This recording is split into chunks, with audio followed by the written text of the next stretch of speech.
mengaktifkan itu ya, RPP-nya ya.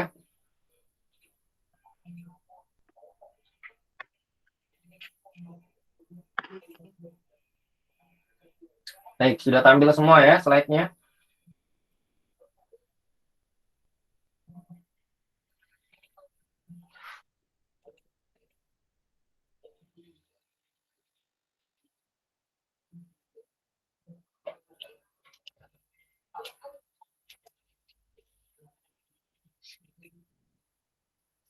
Nah, sistem organisasi kehidupan makhluk hidup yang akan kita pelajari pada pertemuan ini. Baik, sebelum itu Ustadz akan ingatkan lagi, ada pada dalam belajar ya, dalam menuntut ilmu. Yang pertama, ikhlaskan niat pada Allah Ta'ala. Ikhlaskan niat pada Allah Ta'ala. Kemudian bersungguh-sungguh, bersemangat ya, solihah. Nah, adapun nanti misalnya ada yang ingin ke toilet ya, atau ke hamam ya, boleh, silakan. Misalnya Afwan Ustadz izin ke kamar mandi ya, atau mau ambil wudhu misalnya karena ngantuk ke kamar mandi, maka silahkan ya. Baik, nanti selama pelajaran berlangsung apabila ada haus ataupun kurang konsen misalnya ya, boleh untuk menyediakan air minum ataupun air putih. Silahkan sediakan air minum ataupun air putihnya ya. Dan yang terakhir adalah mengikat ilmu, yaitu dengan cara apa? Dengan cara mencatatnya. Nah, maka sediakan alat tulisnya. Baik, topik yang akan kita bahas adalah sel sebagai unit struktural dan fungsional kehidupan. Apa itu maksudnya? Nah, artinya sel itu adalah bagian yang menyusun dari tubuh-tubuh, bukan tubuh-tubuh ya, bagian-bagian dari susunan dari tubuh makhluk hidup, termasuk diantaranya adalah manusia. Nah, manusia ini terdiri dari sel-sel ya. Kemudian ada sebagai unit fungsional kehidupan, artinya berfungsi atau berperan sebagai apa di situ. Nah, ada banyak macam sel di dalam tubuh kita, di dalam tubuh makhluk hidup yang lain, baik itu tumbuhan, hewan, dan lain sebagainya ya. Kemudian organ pada hewan dan tumbuhan. Jaringan pada hewan dan tumbuhan ya. Jaringan pada hewan dan tumbuhan. Kumpulan-kumpulan jaringan ini disebut dengan organ ya. Disebut dengan organ. Nah, sedangkan kumpulan dari organ-organ yang memiliki fungsi yang sama disebut dengan sistem organ. Baik, kita lihat.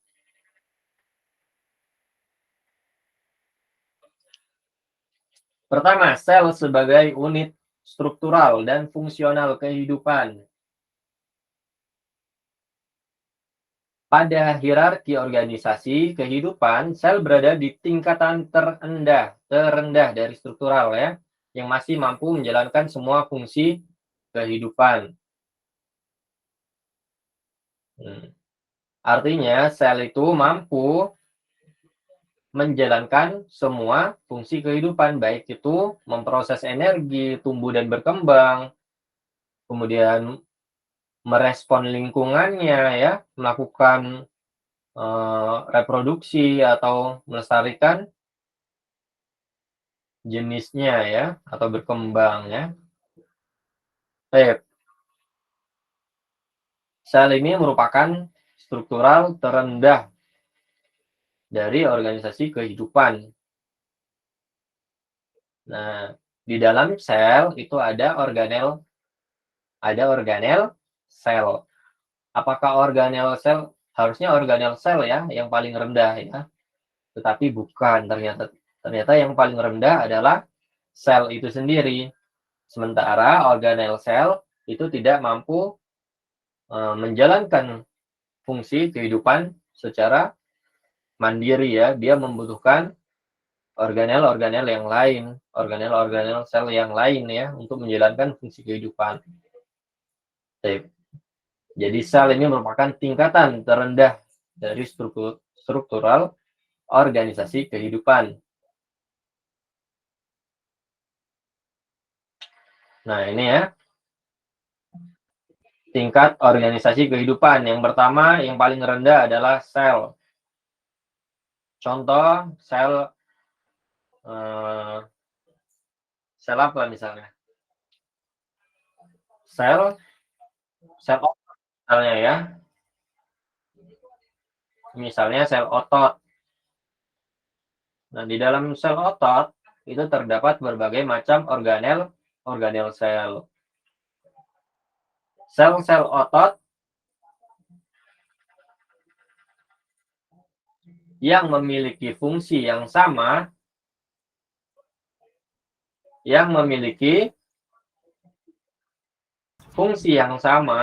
maka akan disebut dengan jaringan sel otot ya.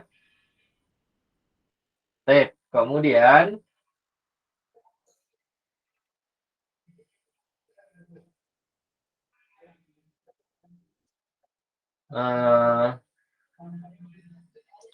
ada jaringan.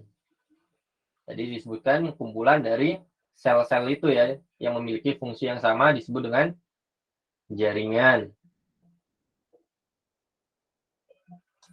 Jaringan ini merupakan kumpulan dari sel-sel yang memiliki fungsi yang sama.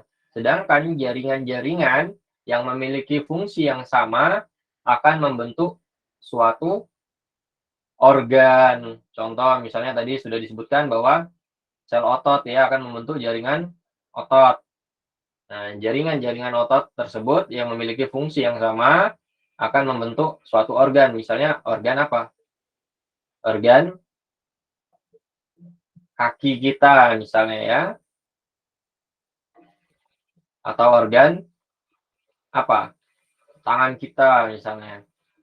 Nah, kumpulan dari organ-organ yang memiliki fungsi yang sama itu akan membentuk sistem organ. Contoh misalnya kedua kaki kita akan membentuk sistem gerak bawah ya. Nah, gabungan dari sistem organ tersebut akan membentuk organisme atau individu. Baik. Seperti itu kira-kira ya, anak-anak solid sekalian. Ada yang baru hadir.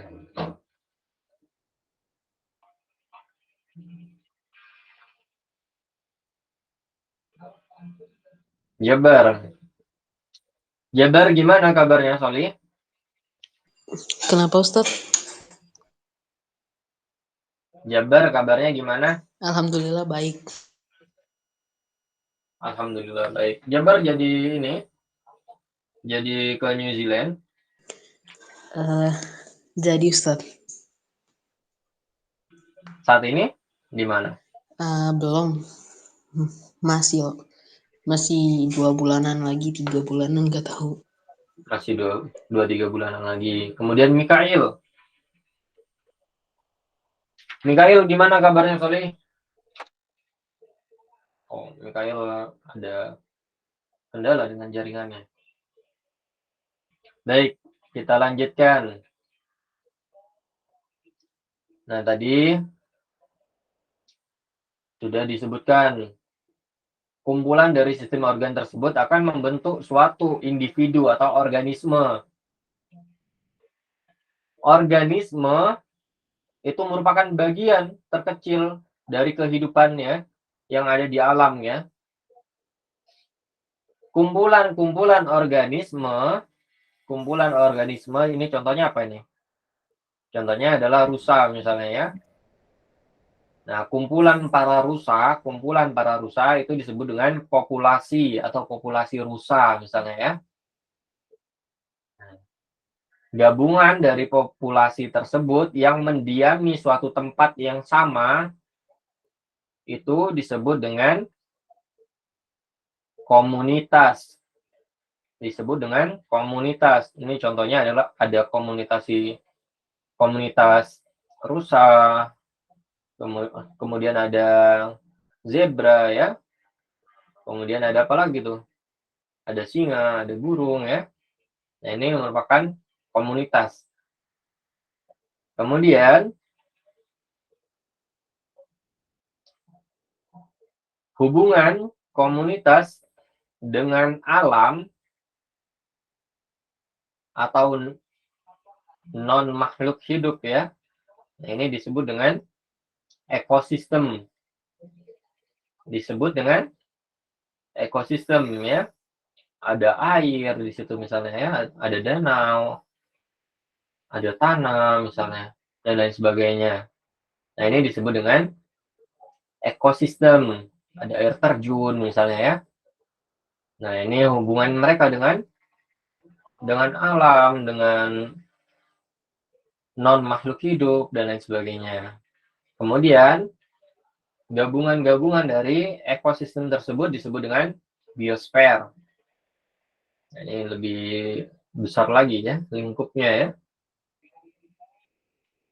Baik. Setiap organisme tersusun atas salah satu dari dua jenis sel dengan struktural yang berbeda. Ada sel prokariotik dan sel eukariotik. Nah, jadi hanya salah satunya saja. Hanya salah satunya saja. Tidak bisa memiliki kedua sel tersebut ya secara bersamaan. Nah, dari kelima kingdom yang ada hanya Monera saja yang memiliki sel prokariotik. Hanya Monera saja yang memiliki sel prokariotik.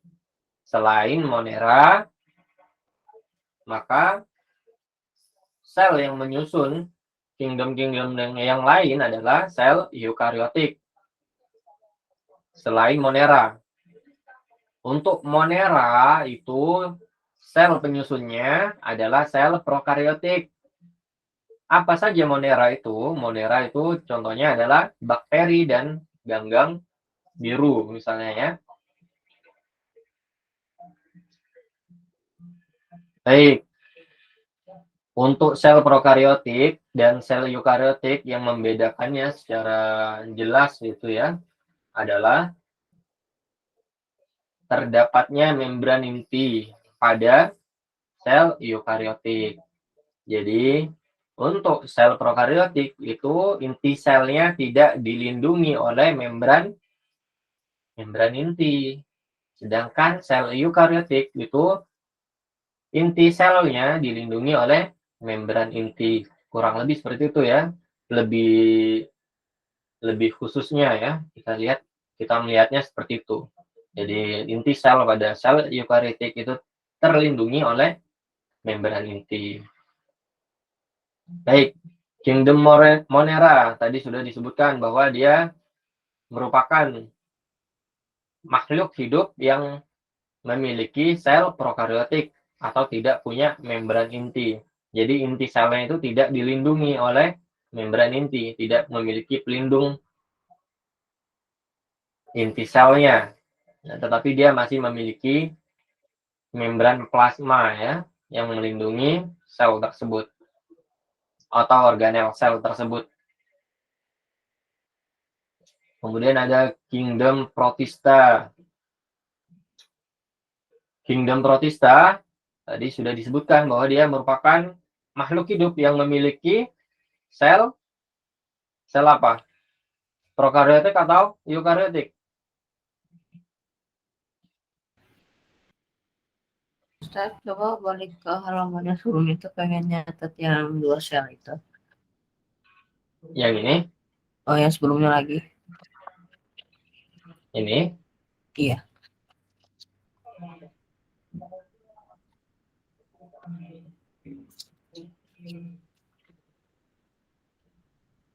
Jadi tadi sudah disebutkan ya bahwa memang dari kelima kingdom itu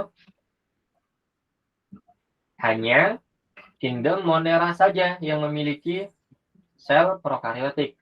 Selain kingdom Monera, maka akan disusun oleh sel eukaryotik. Baik, selain Monera, penyusunnya adalah sel eukaryotik. Untuk Monera saja ini ya yang prokaryotik.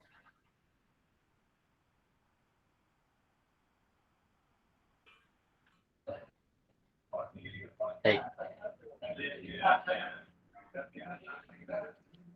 Sudah dicatatnya? Sudah, Ustaz. Kita lanjutkan. Nah, kalau Monera tadi disebutkan bahwa prokaryotik, maka kingdom Protista prokaryotik atau eukaryotik?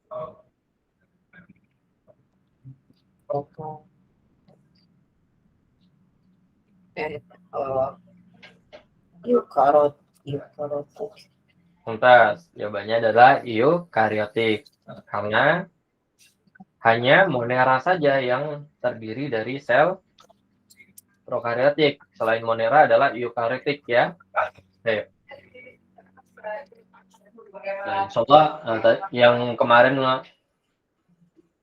Khalid ya yang bertanya ya, apakah harus menghafal ya? Sebenarnya kalau kita tahu ya, oh ternyata hanya Monera saja yang prokaryotik. Nah, cukup itu saja yang kita ingat sebenarnya. Maka yang lain adalah eukaryotik. Cukup mudah sebenarnya untuk mengingatnya. Kemudian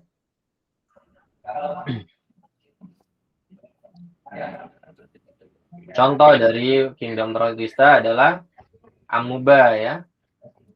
Contohnya adalah amuba. Atau juga ada alga hijau di situ. Baik, kemudian ada kingdom fungi.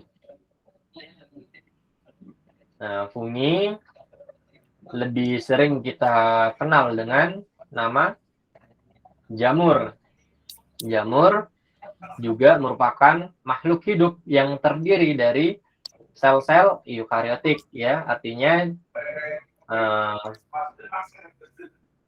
inti selnya dilindungi oleh membran inti.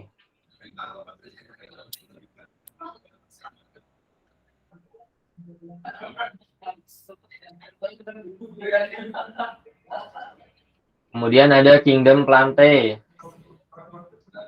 Nah, sesuai dengan namanya, ini merupakan kingdom yang terdiri dari banyak atau semua tumbuhan sama-sama eukaryotik ya.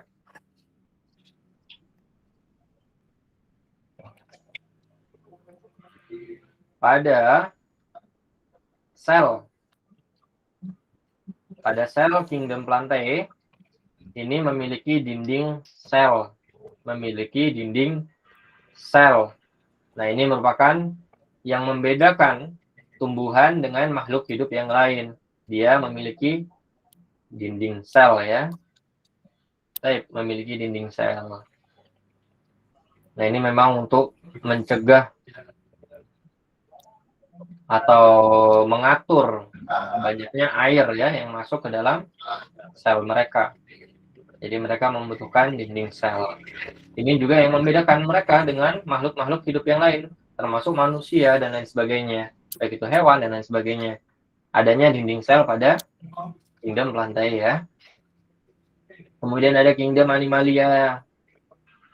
Nah, sama ya. Masih memiliki sel eukaryotik. Tadi sebenarnya cukup diingat bahwa Monera saja yang prokaryotik. Selain Monera, maka sel penyusunnya adalah sel eukaryotik ya, Solih ya. Baik. Ini yang membedakan sel prokaryotik dan sel eukaryotik.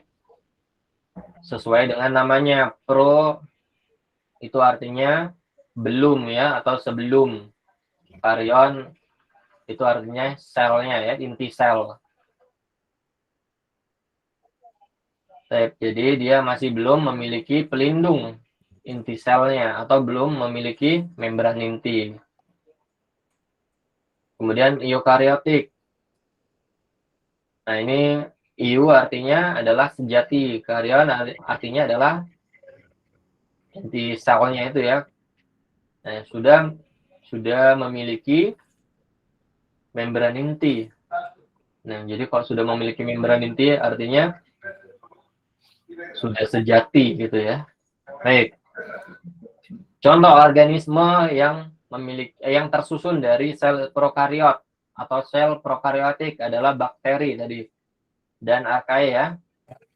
Tadi disebutkan bahwa Monera, kingdom Monera. Nah, ini keduanya adalah kingdom Monera. Selain kingdom Monera, ada kingdom Protista ya, kingdom Fungi, kingdom Animalia, kingdom lantai ya, itu merupakan makhluk-makhluk hidup yang tersusun oleh sel eukariot atau sel eukariotik. Nah, ini tadi disebutkan membran intinya. Membran inti inilah yang paling menonjol ya, kalau kita lihat ya, pada prokariotik itu tidak memiliki membran inti. Jadi inti selnya itu tidak dilindungi oleh membran inti, tapi tetap memiliki membran plasma ya. Sedangkan untuk eukariotik dia memiliki membran inti untuk melindungi inti selnya. Baik. Nah, kita lihat pada sel prokariotik ya. Inti selnya tidak dilindungi oleh membran inti di sini, tetapi dia masih memiliki membran plasma atau kapsulnya ini ya, tetap memiliki membran plasma yang melindungi organel yang ada di dalamnya. Untuk sel eukariotik, nah kita lihat ini ada inti sel. Inti sel ini yang di dalamnya sini ya, inti sel ini yang ada di dalamnya. Ini yang di dalam lingkaran atau di Ustadz kasih tanda panah ini ya. Tanda panah, kelihatan tanda panahnya Ustadz ini. Nah, ini merupakan inti sel. Pelindungnya, nah ini yang besarnya. Perhatikan ya. Nah, ini merupakan membran intinya. Jadi dia melindungi inti selnya. Jadi inti sel pada sel eukariotik ini dilindungi oleh membran inti. Baik, kemudian jaringan-jaringan pada hewan dan tumbuhan. Setiap sel suatu organisme memiliki ukuran yang bervariasi. Ukuran sel mencerminkan fungsi yang dilakukan sel bersangkutan. Semua fungsi hidup organisme bersel satu dilakukan oleh sel tunggal itu sendiri. Baik. Jadi ada makhluk hidup yang hanya memiliki sel tunggal ya. Ada makhluk hidup yang memiliki sel tunggal atau uniseluler. Nah, ada juga makhluk hidup yang memiliki banyak sel disebut dengan multiseluler ya. Contohnya adalah apa? Tumbuh-tumbuhan ya, manusia, hewan dan lain sebagainya. Baik. Jangan sampai ini ya. Lupa ya, baru di kuartal 2 kemarin. Pada organisme yang bersel banyak, seringkali sel tidak dapat bekerja sendiri. Setiap sel bergantung pada sel yang lain. Kerjasama dan interaksi di antara sel ini menyebabkan organisme dapat mempertahankan hidupnya. Nah, jadi sel-sel tersebut yang memiliki fungsi dan bentuk yang sama, dia akan berkelompok atau membentuk sel yang disebut dengan jaringan. Contohnya adalah jaringan epitel. Nah, jaringan epitel ini jaringan yang melapisi permukaan luar tubuh ataupun membatasi permukaan yang terdapat pada suatu rongga tubuh, atau membatasi organ yang ada di dalam tubuh, ya.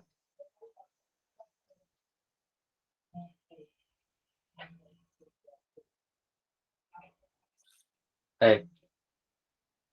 Ini merupakan macam-macam jaringan epitel, ya. Ada yang letaknya di laring atau kerongkongan, ya. Ada yang letaknya di bronkus. Kemudian ada yang letaknya di mana lagi? Ada di rongga mulut, ada di esofagus, ya.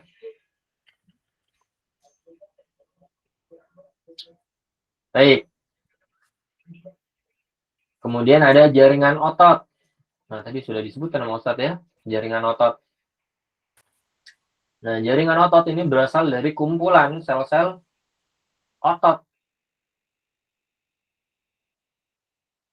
Sel-sel otot yang memiliki fungsi-fungsi yang sama akan membentuk jaringan otot, ya. Ini ada otot polos. Otot polos ini merupakan jaringan yang terdiri dari sel-sel otot. Nah, otot polos ini merupakan otot yang bekerja secara otodidak, ya, atau tanpa kita perintah, ya, tanpa kita sadari. Contohnya apa? Contohnya misalnya otot yang ada pada sistem pencernaan kita, misalnya, ya, pada usus kita, misalnya pada paru-paru, misalnya, ya. Paru-paru apa? Organ pernapasan, ya. Jadi organ-organ yang ada pada tubuh kita ini kebanyakan terdiri dari otot polos, ya, yang bekerja secara tanpa kita perintah juga, ya, tanpa kita sadari, ya. Baik, kemudian ada otot jantung. Dari namanya sudah jelas bahwa otot yang menyusun organ jantung. Kemudian ada otot rangka. Nah, ini merupakan otot yang berada pada kaki kita, ya, pada tangan kita, yang mana kita gunakan untuk menggerakkan tubuh kita, ya, Solih, ya. Baik, kemudian ada jaringan saraf. Jaringan saraf terletak di seluruh tubuh, berfungsi sebagai jaringan komunikasi yang saling berintegrasi. Fungsi jaringan saraf adalah mengantarkan impuls dari indera ke pusat saraf, yaitu otak dan sumsum tulang belakang. Nah, misalnya kita ingin menggerakkan tubuh kita, ya, ingin menggerakkan tangan kita. Nah, ini tentu kita membutuhkan perintah dari otak kita, ya. Misalnya ingin menggerakkan tangan, ya. Nah, yang menghantarkan impuls ke alat-alat tersebut adalah jaringan saraf.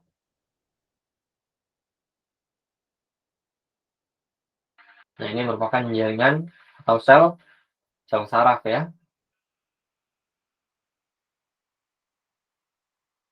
Kemudian ada jaringan ikat. Sesuai namanya, jaringan ikat ini memiliki fungsi untuk mengikat ataupun menyokong jaringan yang lain. Contohnya apa? Contohnya misalnya menyambungkan jaringan satu dengan yang lainnya, misalnya pada tendon, menyokong dan membentuk struktur tubuh, melindungi suatu organ, misalnya pada pleura. Nah, pleura ini merupakan seperti membran itu, ya, yang membungkus paru-paru. Kemudian bisa menyimpan energi untuk mengikat lemak, ya, mengangkut zat-zat dalam tubuh, misalnya jaringan ikat limfa dan lain sebagainya. Baik, sampai sini anak-anak solid sekalian, ada yang ingin ditanyakan?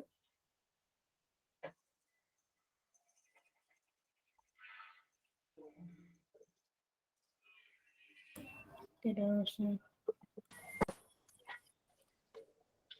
Tidak ada. Baik. Ustaz mau tanya sama Halid.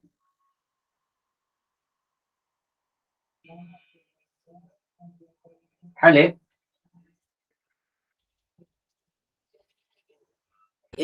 Ya Ustaz. yang membedakan sel prokaryotik dan eukaryotik bagian apanya? Oh, lupa Ustaz tadi. Lagi nyata sudah lewat. Baik. Kita kembali lagi ya, Salih ya.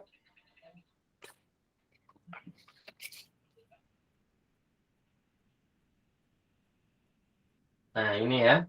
Tadi disebutkan bahwa sel prokaryotik itu tidak memiliki membran inti. Jadi inti selnya tidak dilindungi oleh membran inti. Sedangkan sel eukaryotik dia memiliki membran inti untuk melindungi inti selnya.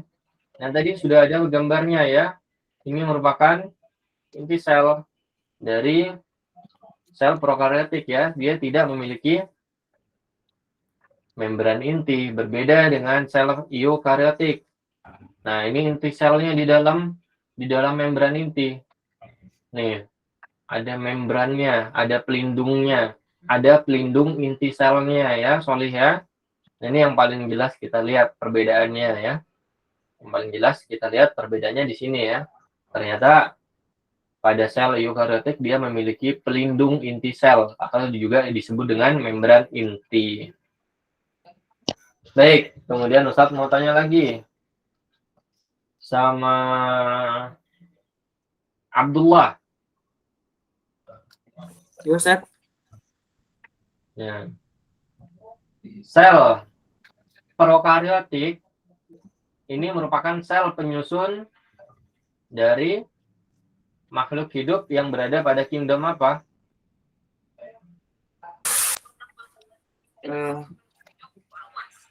Kingdom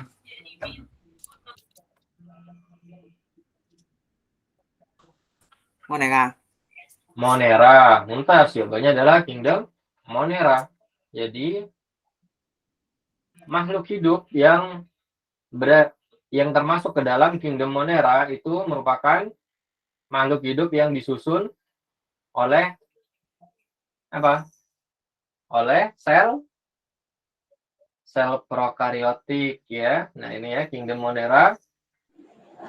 Contohnya apa saja? Contohnya adalah bakteri. Nah, ini ada contohnya adalah Archaebacteria dan Eubacteria. Baik.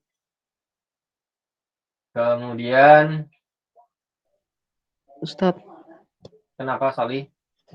tadi ada gak yang ada di buku gaya yang coba dari belakangan Ustadz itunya. Kenapa? Apa ya? Ke yang kayak tabel tadi. Iya, Ada di ini buku. Ya ada di buku gak itu? nggak ada kayaknya. Oh gak ada, oke. Kenapa? Enggak coba nanya. Silakan dicatat dulu ya, Salih ya.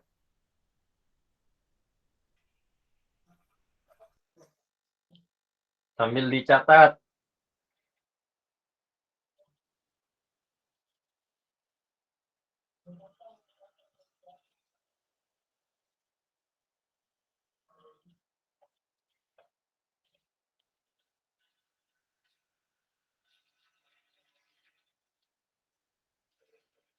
Ustaz, tapi kalau di screenshot boleh nggak? Boleh, tapi nanti dipindah lagi ya ke bukunya setelah di screenshot. Nanti dipindah ke bukunya, dicatat ya. Untuk sementara boleh di screenshot dulu, nanti dipindah atau dicatat kembali di bukunya ya, Salih ya.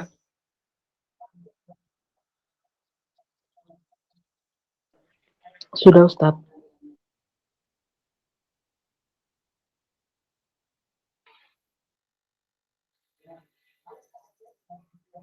Baik.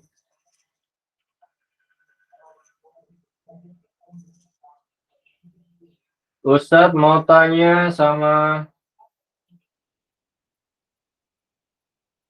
Jabar. Jabar kumpulan sel otot yang memiliki fungsi yang sama akan membentuk apa?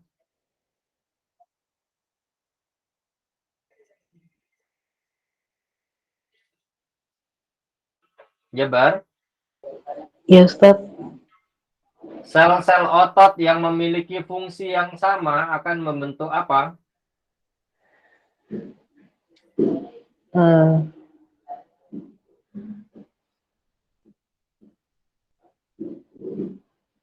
hmm,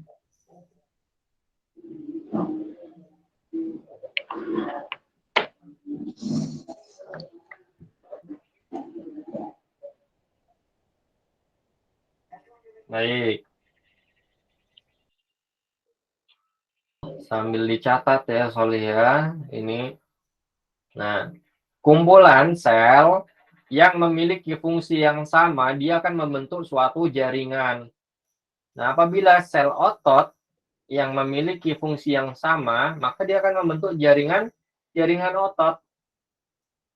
Atau sel saraf misalnya. Kumpulan dari sel-sel saraf yang memiliki fungsi yang sama, dia akan membentuk jaringan saraf ya, jaringan sel saraf. Baik, kemudian jaringan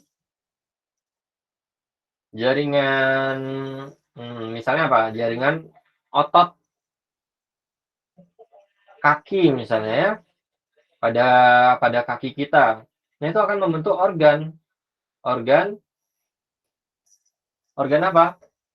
Organ kita ya, organ kaki kita misalnya ya. Organ otot dari kaki kita. Nah, kemudian kumpulan dari organ-organ yang memiliki fungsi yang sama, dia akan membentuk sistem organ. Misalnya membentuk sistem organ apa? Organ gerak bawah. Itu kumpulan dari organ-organ kaki kita misalnya ya. Itu merupakan sistem organ gerak bawah. Nah, kumpulan semua sistem organ itu akan membentuk individu atau organisme. Jadi, sudah dijelaskan ya. Kemudian, organisme organisme yang sama, apabila berkumpul, nah ini akan membentuk populasi. Contohnya apa? Contohnya misalnya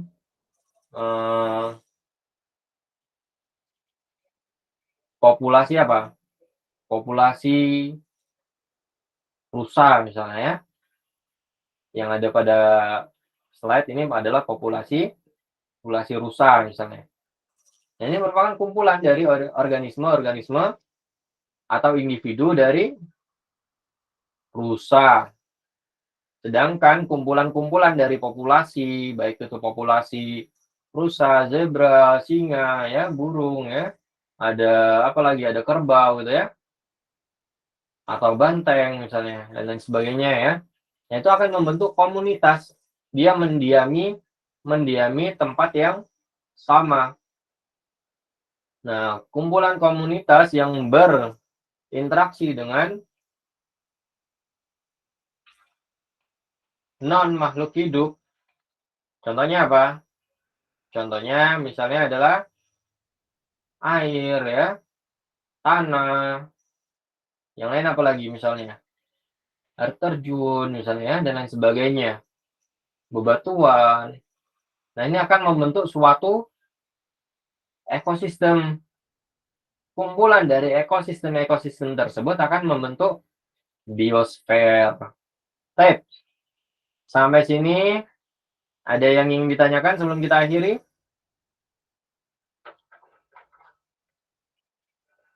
Nah, harapannya karena memang ini pelajaran IPA ya,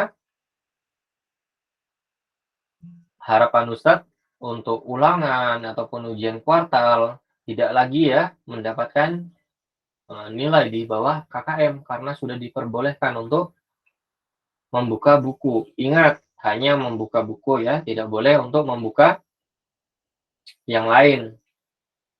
Misalnya apa? Misalnya laptop, HP, dan lain sebagainya. Jangan ya. Nah, itu akan sama saja berbuat dengan curang. Yang diperbolehkan adalah membuka buku saja. Baik, alhamdulillah materinya sudah selesai.